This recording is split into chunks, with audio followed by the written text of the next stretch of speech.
नमस्कार। आज हामी अनलाइन पढ्ने तरिका सिकाइरहेको छौँ। अनलाइन पढ्ने तरिका यता हेर्दै गर्दा अनलाइन पढ्नको लागि सुरुमा कुनै एउटा ब्राउजर खोल्नुपर्ने हुन्छ। ब्राउजर खोलेपछि त्यसमा www.cheshard.gov.np टाइप गरेर त्यसलाई खोल्नुपर्ने हुन्छ। अनि त्यसपछि सुरुमा यो नेपाली ल्याङ्ग्वेजलाई इङ्ग्लिस ल्याङ्ग्वेजमा चेन्ज गर्नुपर्दछ। अनि त्यसपछि ओल्ड वेबसाइटमा जानुपर्छ। ओल्ड वेबसाइटमा गइसकेपछि इन्फो सेन्टर, यहाँनिर छ इन्फो सेन्टर, त्यसमा गएपछि अनलाइन स्टडी लेखेको छ यहाँनिर, त्यहाँ जानुपर्छ।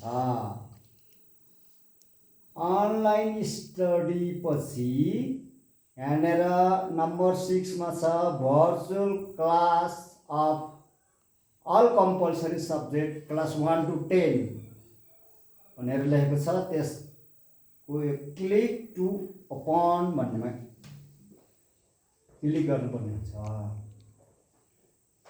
त्यसपछि हामीले कुनै कक्षा चुज गर्नुपर्ने हुन्छ यसमा।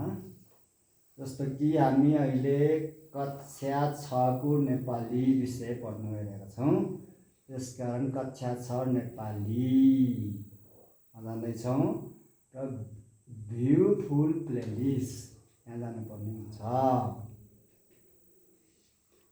यसरी यहाँ गइसकेपछि कुन पाठ पढ्ने हो त्यो हामीले छनौट गर्नुपर्ने हुन्छ। अब हामी पाठ 29 पढ्न गइरहेका छौँ।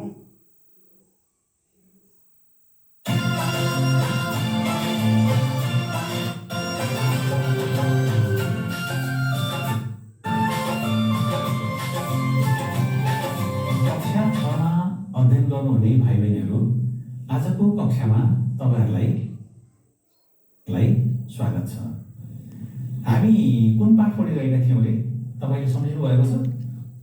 यसरी हामीले अनलाइन पढाउन पनि सक्छौँ र पढ्न पनि सक्छौँ। धन्यवाद।